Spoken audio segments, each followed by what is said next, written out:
Hello,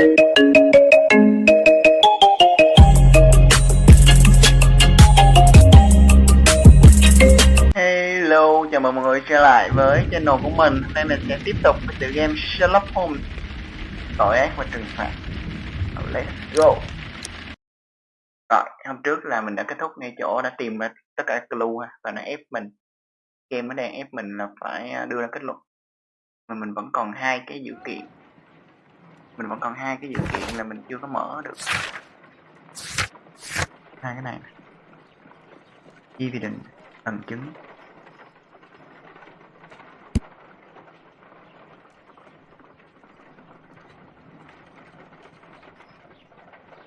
Bây giờ mình phải mở luôn hai cái này hay là mình bắt đầu mình suy luận và mình đưa ra kết luận không?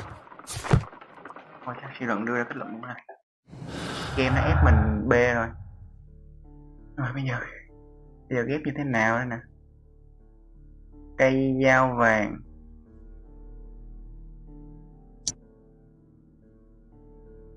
Là sẽ liên quan tới cái cuốn sổ trên cấp, đúng không? Đây. Rồi, Dorothy có một cái bí mật rất là quan trọng về một cái Dorothy bí mật là một cái khám phá quan trọng, một quả bom thực sự. Rồi nó có thể rất là nó là một cái động lực to lớn để cho một cái người khác rút là cái gì. Rồi nếu mà ổng làm cái này một mình thì ổng sẽ có được fame và danh vọng. Mở luôn hả ta? Lincoln là một cái người rất là xứng đáng. Sợ là ổng bị bỏ ra ngoài khỏi cái khám phá mới này và ổng sẽ mất cái cơ hội trong cuộc đời của ổng. Motive, vengeance, and clue.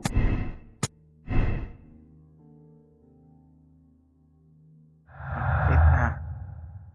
Cái champagne này thì chắc nó sẽ liên quan tới cái muối ice. Không phải hả? Cái champagne này mình vẫn chưa khám phá ra tại sao ai để cái champagne đó. Rồi mình lùi ha. Rồi, đây à. Hay trial là cái thử nghiệm đá. Rồi một ai đó đã thử nghiệm cách làm đá của người La Mã. Không mở được cái gì nữa.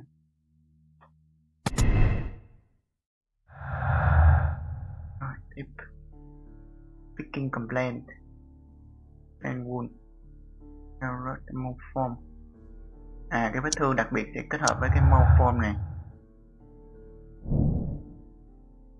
Rồi thì cái đó là được dùng để chế tạo ra cái vũ khí giết người, con dao, dẫn đến hai kết luận. Rồi tạo ra một con dao bằng đá. Tạo đá rồi tạo ra con dao bằng đá. Trộn muối vô là nó sẽ đông rất là lâu. Wow.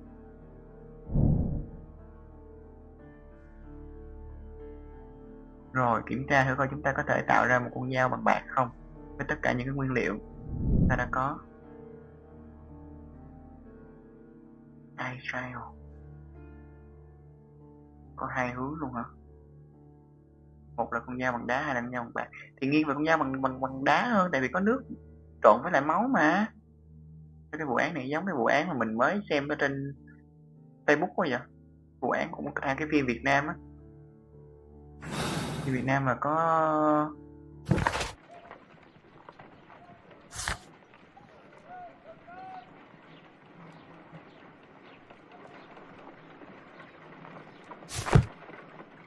Silver Experiment. Wow. Đá.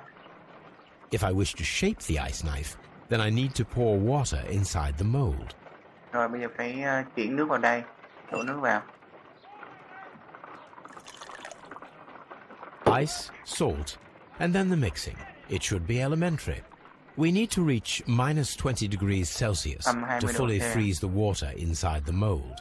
Before beginning, I must remember that I have enough ice and salt for no more than 4 attempts.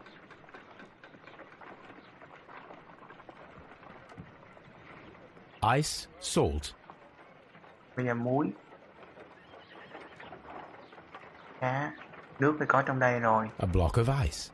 I have only to use my ice pick. Mấy cái này hả? Chọt đá. Holmes, look. The temperature is reducing. Rồi nhiệt độ đang giảm xuống, giờ phải đổ muối vào nữa thì nhiệt độ nó mới giảm được sâu nữa đúng không?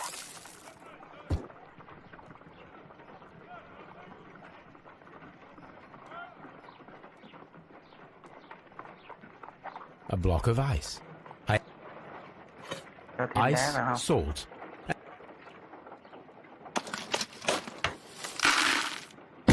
Em xuống tiếp muối.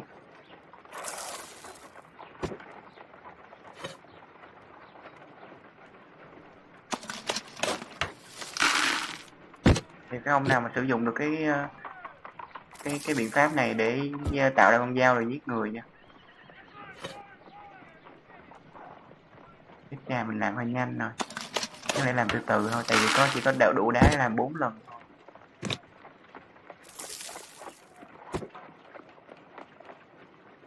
Ngu rồi. Không đủ. Reset rồi. Được. Bây giờ cái gì vô trước nè? Muối vô trước hay là đá vô trước? If I wish to shape the ice, À, bỏ bao nước vô trước, quên. ice, salt, and then the mix. Before begin, Bây giờ đổ ice, salt, and then the mixing. It should be elementary. We need to reach -20 degrees Celsius to fully freeze the water inside the mold. rồi, bây giờ đá vô trước hay muối vô trước ta? Holmes, look. Mình làm từ The từ, temperature is reducing. làm từ từ để cho độ nó giảm xuống từ từ. Muối nè. À, cho là nhiệt độ nó giảm được một chút nữa, đúng không? Nhanh nhanh nhanh. Ice, salt, and Đừng then có the nói mixing. nữa. It should be elementary. We need to reach -20 degrees Celsius Mẹ to nó. fully freeze the water inside the mold. Bấm nhầm cái là nó nói nùi luôn. Rồi coi. Ice, before begin. À, bấm escape để bỏ qua được. Holmes, look. The temperature. Chờ nhiệt độ nó giảm xuống một chút. Và thêm muối vô là nó giảm được một chút nữa đúng không?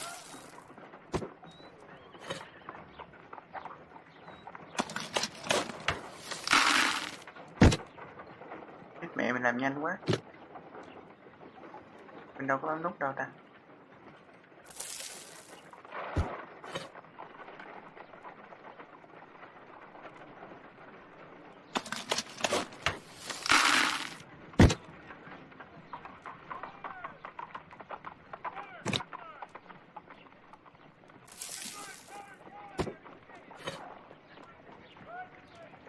Không biết xuống nổi 20 không nữa.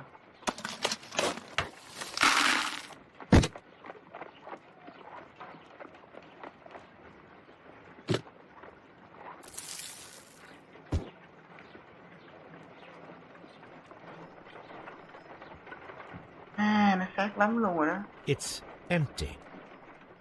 Trở lên We lại. cannot be making it correctly. Let us try again and be precise with the timing. Mình chuẩn. À, lúc trước muối vô là nó giảm được một chút nữa. Giờ phải timing thôi. Ice, before. Rồi bây giờ cho đá A vô. block of ice. I have only.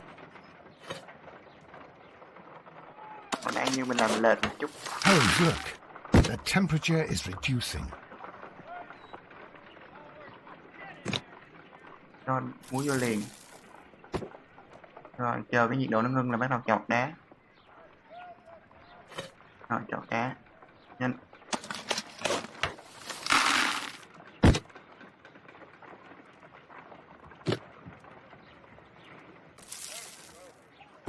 Đá. Đó. Ôi.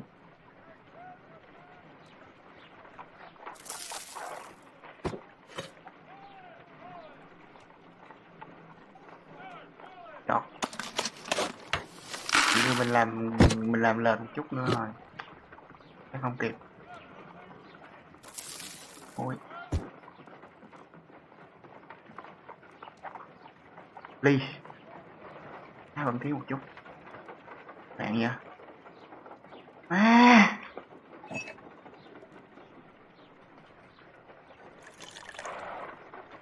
Ice Đá. Hồi nãy mình làm trễ một chút. Holmes, look. The temperature...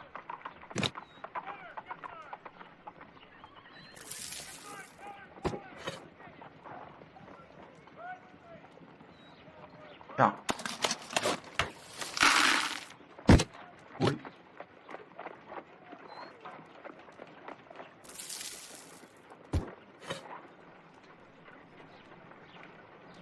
Rồi. Muối. Muối.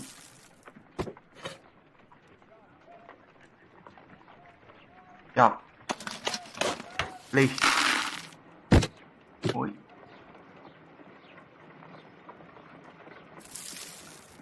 Lần này mà không được nữa, skip. Excellent. Yes. Now we must check to ensure that it is adequately frozen. Rồi, bây giờ lấy ra coi có con dao chưa nha. Dao bằng đá. An ice weapon for a cold-blooded murder. An ice knife. A surprising and yet a very brilliant idea. It's the perfect weapon. It enables one to kill a man and then it melts. The only trace it leaves is a small puddle on the ground. Rồi, bây giờ mình thử cái bạc ha. Let us try to create an object from silver by using the mold. Rồi, giờ nung chảy bạc. It will take a minute to melt the silver with my gas burner. Done. Now I Bạc nó can dễ chảy proceed dữ vậy further. hả? Rồi bây giờ có cái kẹp hay cái gì để gấp cái này không? Chứ nóng. Thôi, cầm luôn hả? The mold is hot. I should wait for it to cool down. Tắt lửa đi. Now I can proceed further.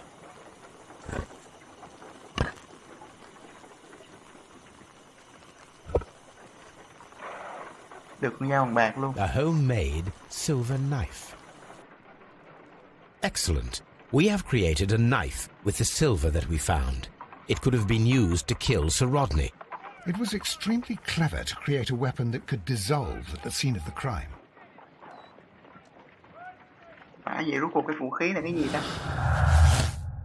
Cũng làm ra cả hai cái loại luôn. Ice weapon nè, silver knife. Một cái vết thương kỳ lạ. Không. Cái gì mà liên quan tới máu á. Nếu mà inside the brazier thì nó phải là cái silver knife mới đúng. Hai cái này nè. Tại vì mình vẫn tìm được cái cục bạc ở trong cái chảo than mà đúng không? Ủa? Vậy là nếu mà đi theo hướng này là cái băng nó biến mất à?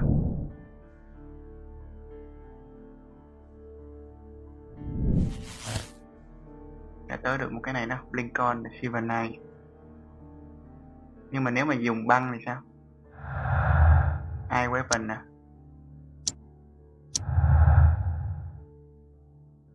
Nếu mà dùng ice weapon thì nó sẽ ra một cái hướng khác nữa.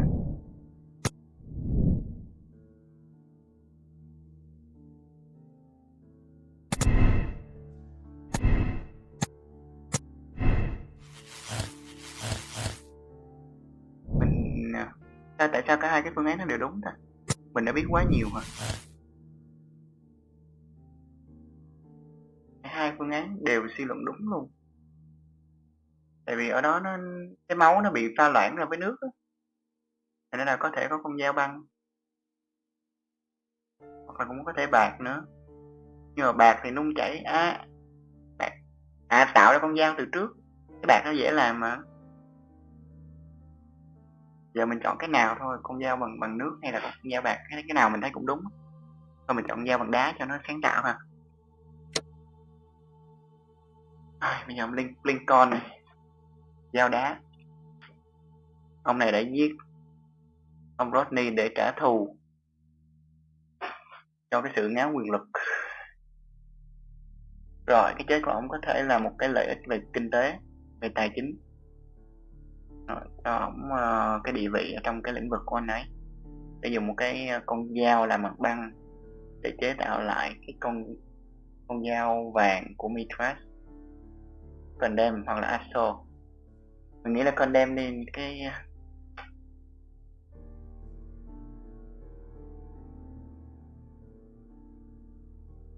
thật ra cái ông này cũng vô dụng mà.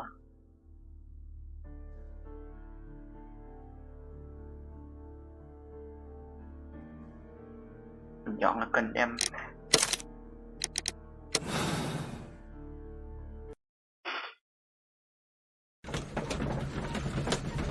Mấy cái lựa chọn này quá khó với đối với mình. Condemn.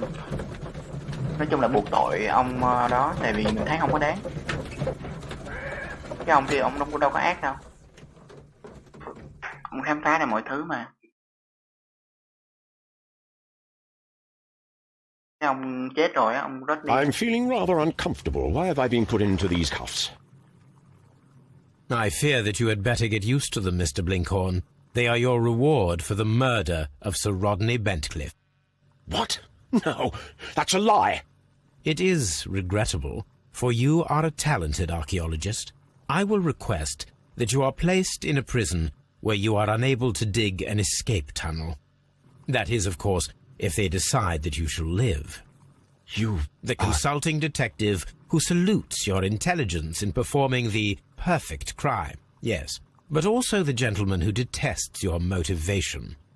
You know nothing. You wish to be the one who would reveal this to the world. Is that the golden knife? How? I also like to dig, you see. I only followed your trail. Such a pity that there is always someone willing to steal your credit, wouldn't you say? And there was the chance of a lifetime. You had to take it. It was not to be shared. But now I am here, and there is no one who will stop the tread of justice, Mr. Blinkhorn. Goodbye.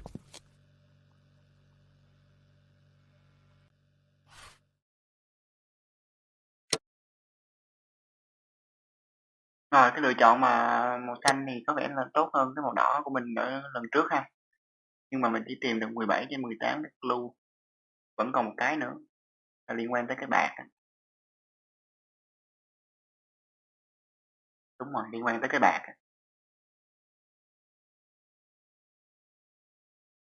Thôi, tới đây là cũng hoàn thiện ha, mình hoàn tất cái ca này ha. Đóng ca. Mệt rồi. Không có mình nghĩ là cái lựa chọn này cũng hợp lý hả, tại vì thứ nhất là mình sót một cái clue 17 trên 18. Có nghĩa là còn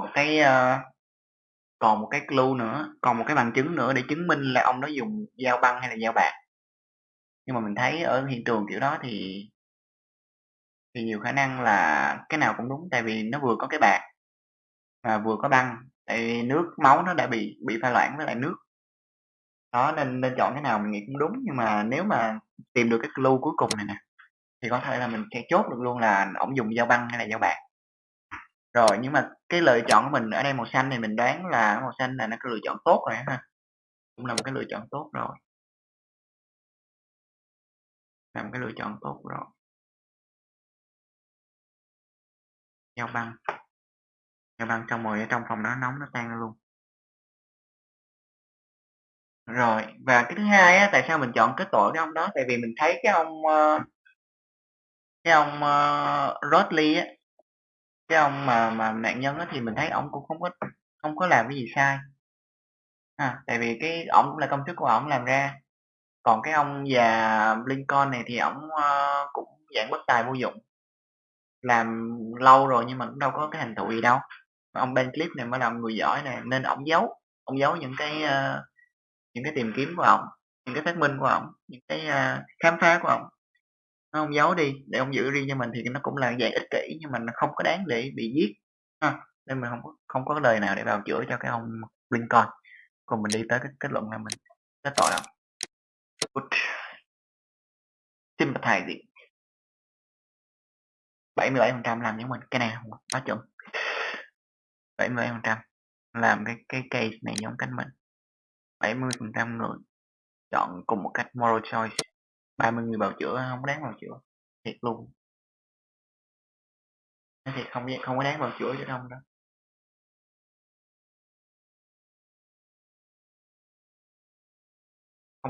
Mình không có tìm ra được lý do nào để bào chữa cho ông đó. Thôi, mình qua case tiếp theo ha. Vẫn còn thời gian của tập này nên mình làm luôn cái case tiếp Not a theo. word. Into your clothes and come. Rồi, đã đánh thức quái xanh trong đêm. Vụ án nằm ở đây. I'll wait for you in the sitting room. I've just received a note from Inspector Lestrade, a letter from the suburbs. He is in need of my presence. Whenever he has asked for my assistance, it has always turned out to be entirely justified. I fancy that every one of his cases has found its way into your collection. Yes, they all seem worthy of... However, I regret your fatal habit of looking at everything from the point of view of a story instead of a scientific exercise. Oh, Holmes, you... I beg your pardon, I digress. It would be much better to examine this letter than to try to convince you.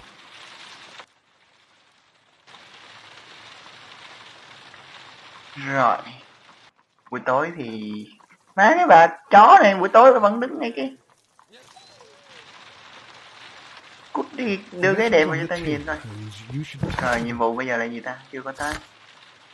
Rồi, mình đã mở được cái plus back này ha. Này mình thấy khá là hài lòng. Mặc dù là mở clue không có full.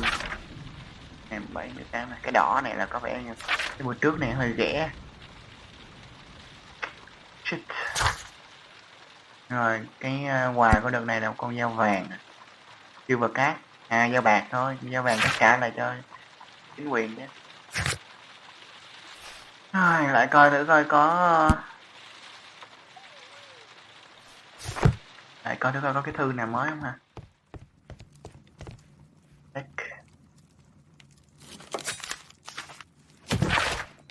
The Times. Rồi, có một cái scandal. Ông Rodney Cliff đã bị tìm thấy đã chết. Vụ án xảy ra ở đây. Rồi, kẻ sát nhân là ông Percival Lincoln.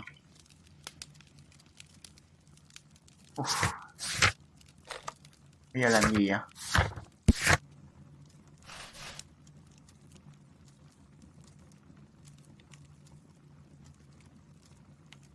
Giờ phải đọc cái bức thư gì đó đúng không?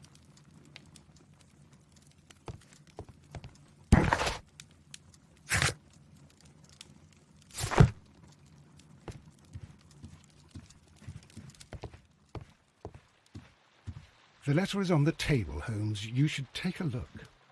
Đọc cái bức thư trên bàn. Bàn nào?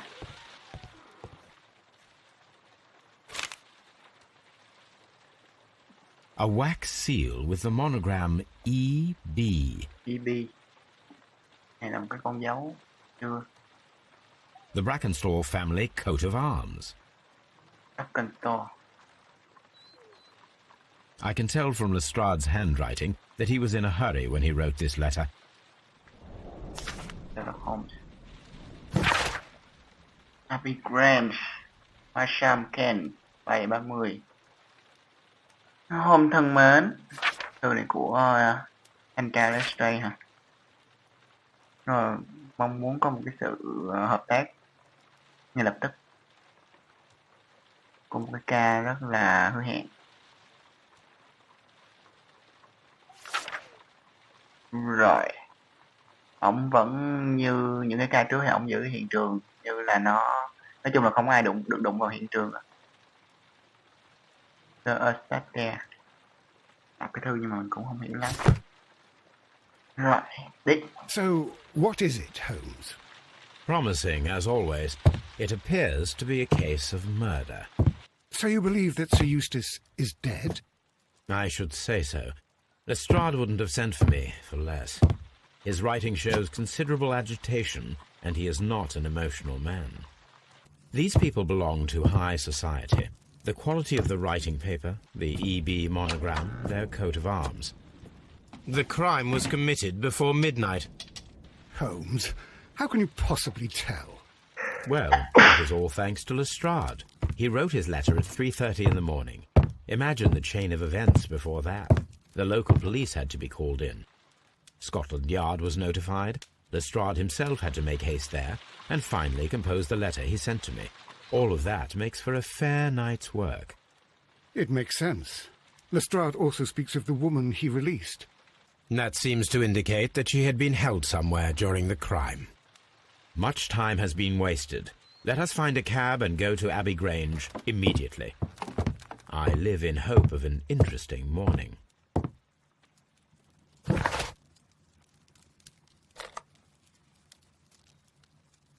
Rồi, ok, giờ mình đi tới cái nhà của bà Abbey Grant ha.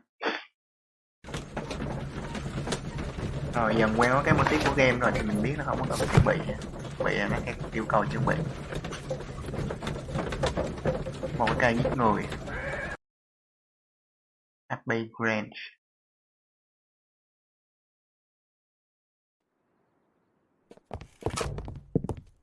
Ah, Mr. Holmes and Dr. Watson, here you are. I'm very glad that you have come, but perhaps I should not have troubled you after all. And why is that? Lady Brackenstall has come to her senses, and she has given so clear an account of the affair that there is not much left for us to do. You remember that Lewisham gang of burglars? What, the three Randalls? Exactly. The father and two sons. It's their work.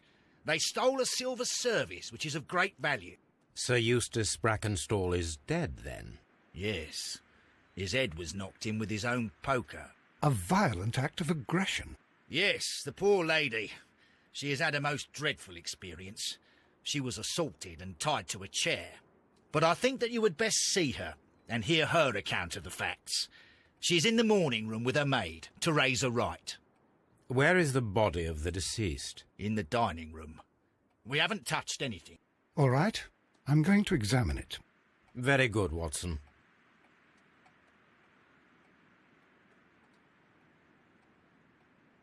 Ok, tiếp tục. Một vụ án này, người nạn nhân là nữ ha, lady.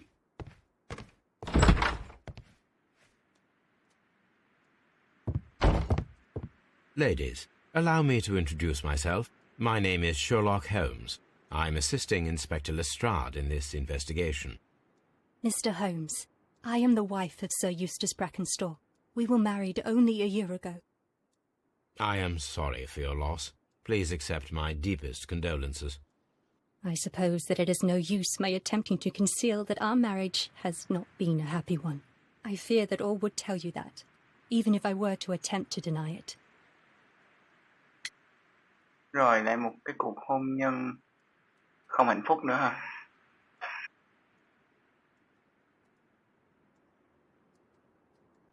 Điều gì đã xảy ra tối qua? Can you describe to me the events of yesterday evening? Is it really necessary? I have already told Inspector Lestrade all that happened. Yes, madam, it is. I will tell you then. Sir Eustace retired about 10:30. I sat in this room until after 11, absorbed in a book. Before I went upstairs, I entered the dining room to fetch a candle and... oh God. Please, go on.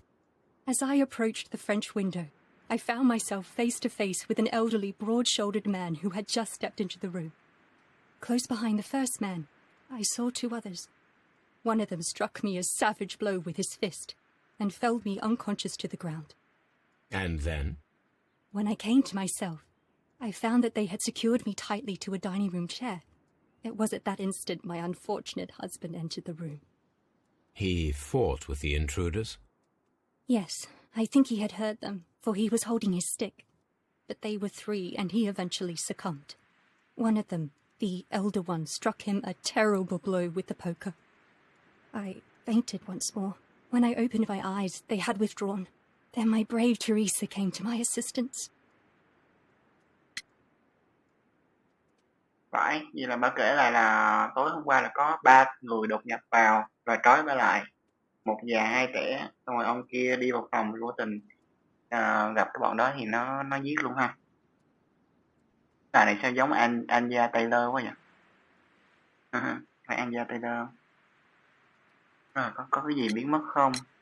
Did these 3 villains steal anything? Yes, I found that they had taken the silver from the sideboard, but you can see for yourself in the dining room. Rồi, nó cướp bạc hả?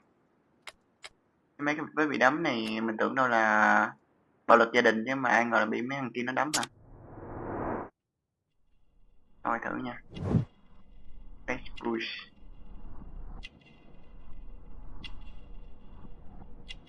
Này phải Anya Taylor không ta? Đẹp quá nha.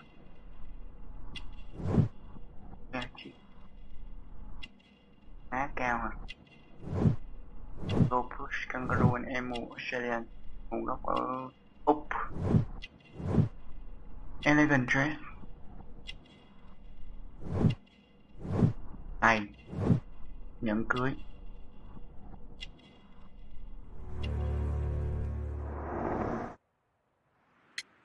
Không phải là một cuộc hôn nhân hạnh phúc. You mentioned that your marriage was not a happy one.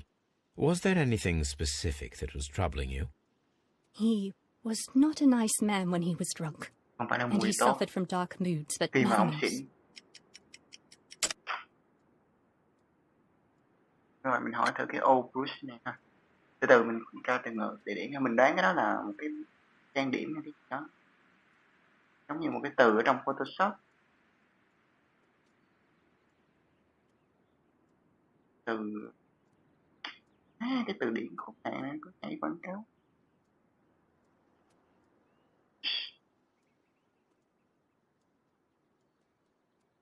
Bruises. Đấy. Vết thâm tím. Một cái vết thâm tím cũ. The bruises on your hands are at least 1 week old. Your husband caused those bruises? Thâm tím. Oh, do you? Yes, he did. He was very angry at the time. Out of control. Again. Sir Eustace was a drunkard. To be tied to such a man for life is worse than death. Em cũng không nhân Your không hạnh phúc ladyship? mà.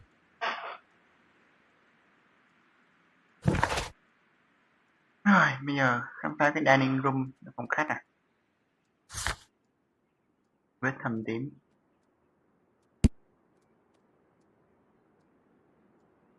Rồi, phòng này thì đoán là, nói chung là mấy cái suy luận của ổng thì nó không có đúng lắm.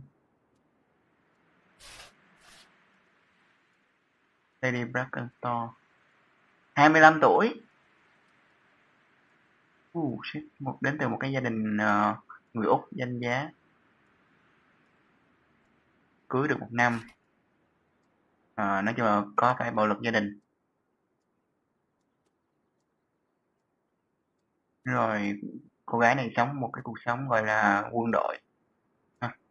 Chung là cũng khổ. Rồi mình đi khám thử cái dining room ha. Mình coi cái hiện trường vụ án sao đã. Rồi đi thẩm vấn sau.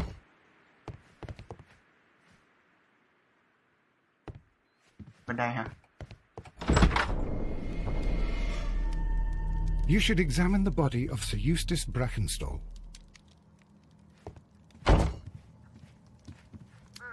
So, Watson, what have you learned from examining Sir Eustace's body? Mấy ông này đô vãi nồi luôn. Well, I can confirm that the death was instant. Sir Eustace Chết ngay lập was tức. facing his attacker when he received the blow to his head. There are no Bắn other súng hả? apparent injuries. Một cái súng vào đầu hả? The head was cracked with the force of the blow. The head was cracked with the force of Bắn the bể blow. đầu hả? Poker. That must be the murder weapon. À, không phải bắn bể đầu mà là chém lũng đầu. Poker, cây poker là cây gì ta? Stick. Này là cây gậy của ông. Quite a large stick, a formidable weapon. Ủa vậy rốt cuộc cái nào là vũ khí? Barefoot, he had therefore been in bed and did not have time to fully dress. Vậy là ông này ông chạy ra rất là nhanh, không có đủ thời gian để mang giày. Poker head. Barefoot, he had therefore been in bed and did not have time. Barefoot.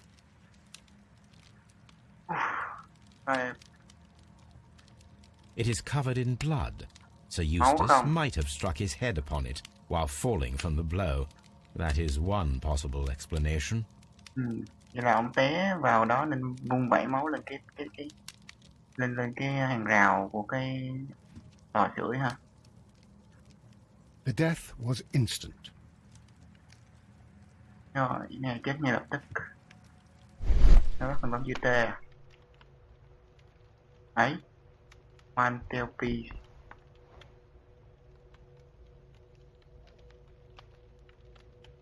Piece of rope. It appears that the bell rope was cut by someone taller than me.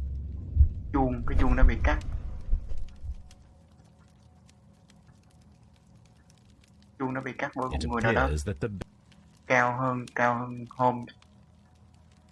Chuông thì liên quan gì ở đây ta? Mình chưa có liên kết được gì hết ha. a fur trader's cabin. Cái gì vậy ta? Cái gì mà sao thấy treo lên nhìn như ám sát vậy? Bell Grove. Cái dây chuông đó thì có liên quan gì ta? Rung thì nó sẽ báo động hay sao? Cái hệ thống báo động của nhà này à? A deer hunt. Cuộc săn hưu. A fur trader's cabin. Một cái khu vực buôn bán da. Nó đi săn xong rồi buôn bán da quá. The hunting scene. Rồi một cảnh săn bắn. Bên đây có bể đồ hả? Vậy là có xô xát hả ta?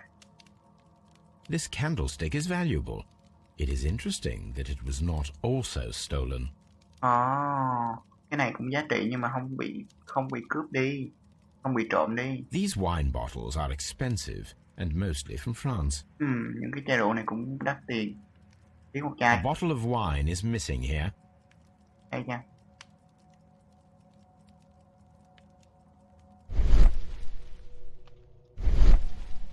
An empty silverware box.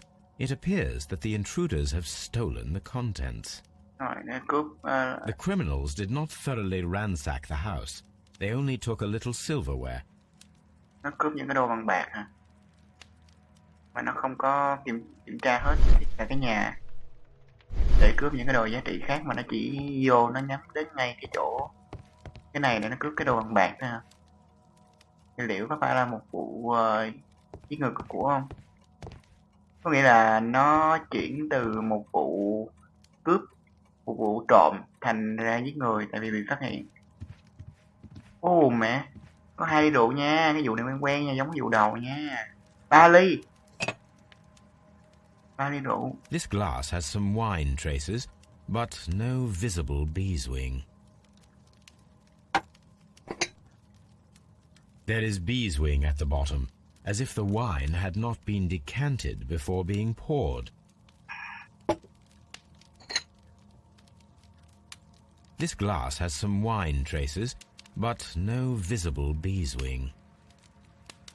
It is rather strange that only one of these glasses has dregs of beeswing inside it, while the other 2 are clear.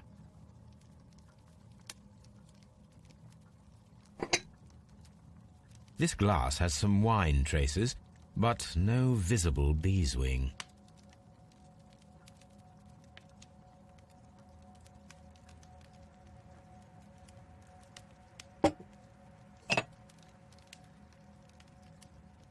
There is beeswing at the bottom, as if the wine had not been decanted before being poured.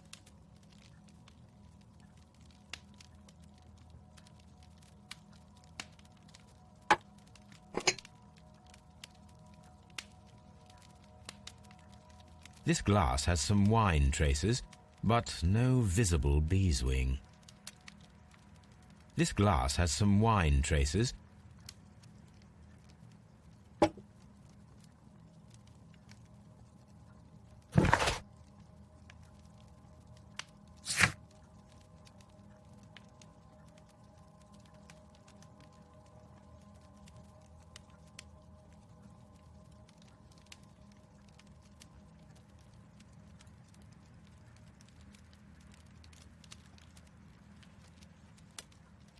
Rồi ok, vậy là mình khám xét 3 cái ly. Ủa cái gì vậy? Mình khám xét 3 cái ly thì có 2 cái ly nó có cái decanted wine và cái rạn chất rượu, nhưng mà không có cặn rượu lâu năm. Beeswing là mình tra từ điển thì nó ghi là cặn rượu lâu năm.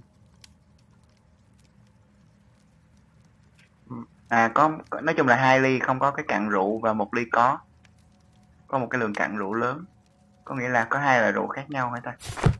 Có 3 cái ly, có 2 loại rượu khác nhau. A decanter standing next to the open bottle, an inseparable pair indeed. Decanter là gì?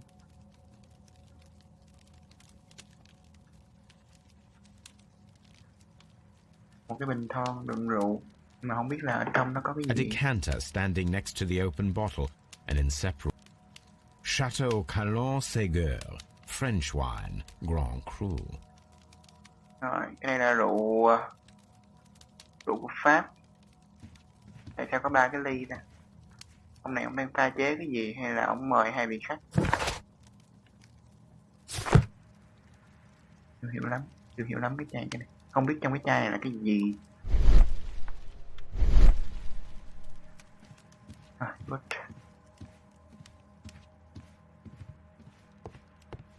The hunting scene. Tại là săn bắn.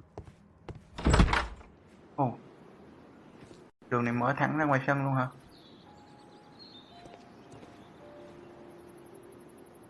Cái vụ đột nhập, mấy thằng đó nó đột nhập vào đường nào ta? Mình khám xét xong cái phòng này chưa? Inspect the room where the lady. Rồi, điều tra cái phòng nơi diễn ra vụ án.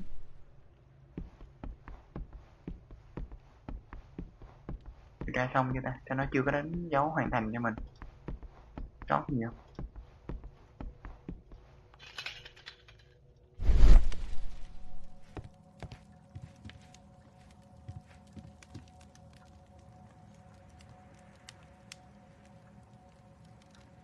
That must.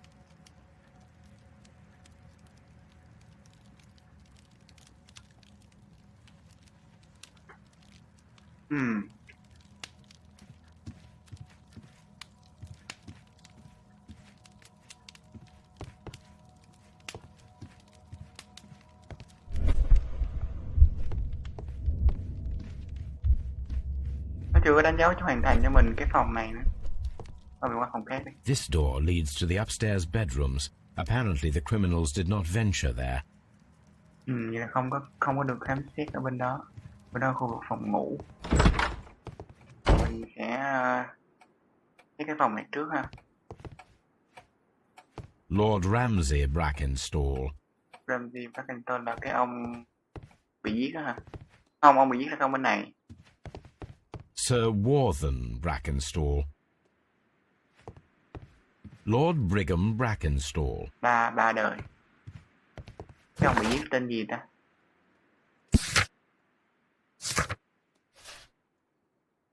Chưa có tên đâu mà mình giết.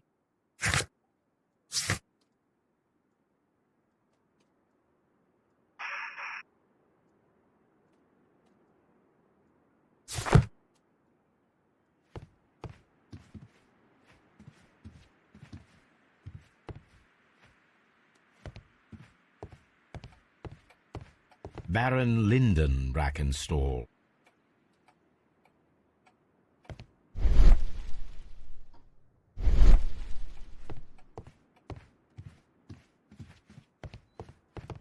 Lord George Brackenstall. The Brackenstall family seems rather austere. Cái gia đình Brackenstall này ai cũng ngầu lòi ha. Dữ dằn á. Ok. Đó là mình trong cái khu này rồi hả? Rồi, mình vô mình thẩm vấn tiếp ở trong này ha. Đây. Picture. These scratches are most definitely made by the picture frame.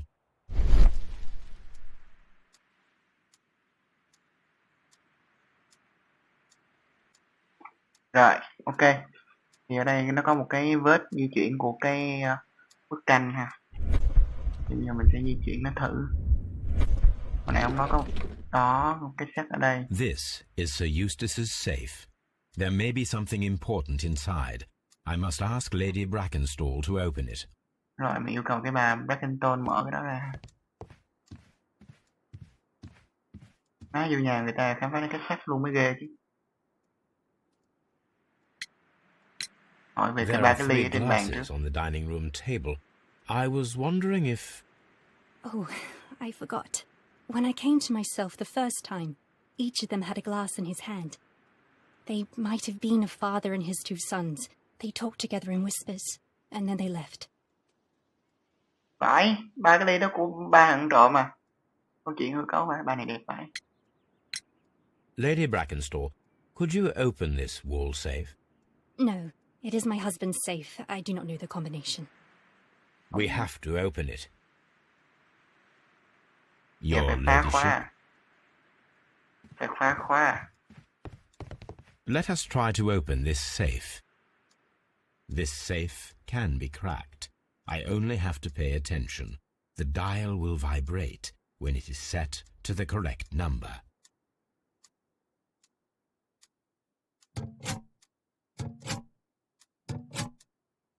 Rotate left.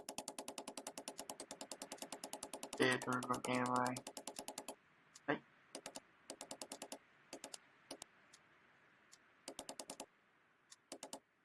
Mười tám hả?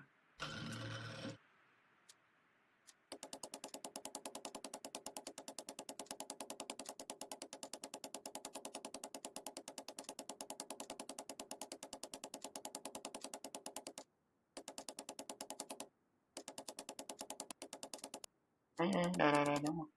2 1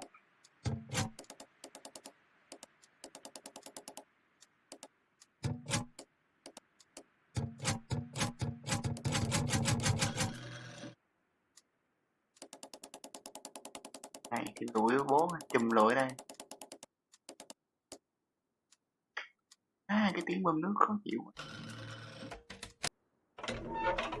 Mở cái sách kiểu gì kỳ vậy? Dị vậy. Rồi báo cáo y tế.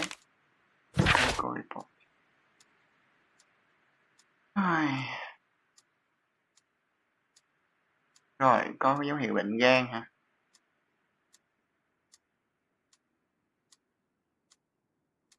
Rồi da vàng ha, lần cuối cùng tôi thấy ông da vàng. Rồi hơi thở đã chứng minh là đang bị cái gan của ông đang bị, nói chung là bị tổn thương rất là nhiều. Rồi có cả bệnh áp xe phổi nữa mà đã bàn nhau từ trước rồi. Rồi thêm một cái cramp ngay cái chân. Cramp này là một cái vết bầm. Vết bầm là cruise. Cramp. Chuột rút ngay cái chân. Nó này nhiều bệnh vậy. Rồi có cả ảnh hưởng đến hệ thống thần kinh nữa. Tất cả những cái lý do này đều là do uống rượu quá nhiều.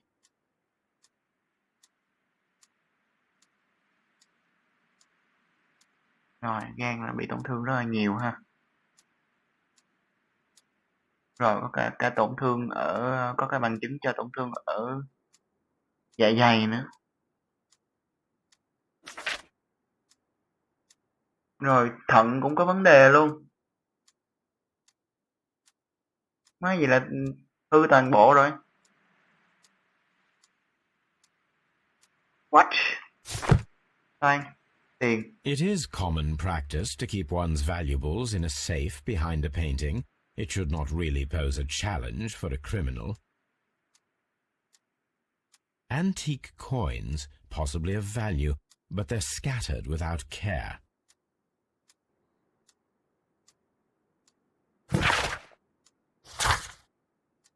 Dialogue. Rồi lại hỏi cái bà đó thử ha. Đóng bình luôn. Phải cái lòng. Cái gì nữa nha? Please leave my Mary alone. She suffered so much she deserves some rest. Teresa, I would like to hear your testimony. Certainly, sir. Cái bà diễn viên này cũng quen quá vậy. Này. As I sat by my bedroom window, I saw 3 men in the moonlight down by the Cũng kể câu lodge. chuyện y chang ha. But I thought nothing of it at the time. Oh, if I'd known. And then? I went to bed, and it was more than an hour after that I heard my mistress scream. And down I ran, to find her tied to the chair and him on the floor with his head smashed. That's all I know. Phải, đến lúc bà nghe cái tiếng la bà mới chạy xuống. Và bà thấy cái bà này bị trói, còn thấy ông kia bị giết rồi. Câu chuyện nghe có vẻ hư cấu. Sir Eustace's doctor speaks of his violent behaviour. Yes, Sir Eustace was an extremely violent man. A detestable human being, to be more precise. It is true that he once threw a decanter at me, and all because I dared to stand up to him in defence of my mistress. Sly devil. God forgive me that I should speak of him so now that he's dead. But a devil he was, if ever one walked the earth. We met him only 18 months ago. She'd only just arrived in London. Yes, it was her first voyage.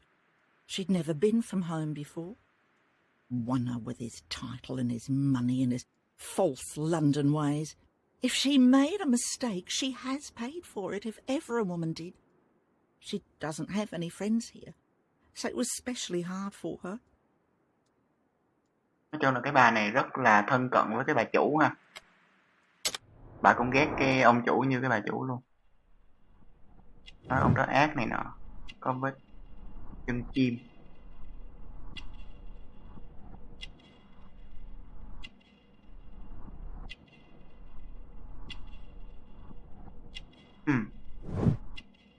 Với cà phê. Khăn tay. Có mùi giấm.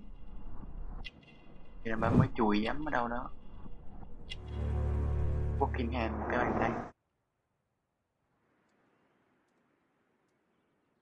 Rồi, ok. Please. Mẹ một nùi. Thôi từ từ, tập này dài rồi. Tập này dài rồi, mình tạm ngưng ở đây. Coi lấy screenshot ở đâu.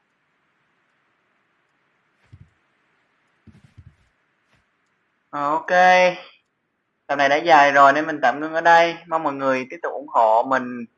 Mình sẽ tiếp tục trở lại những tập sau ha. Mọi người nhớ là share, subscribe, comment, giúp đỡ kênh của mình. Cảm ơn và bye bye.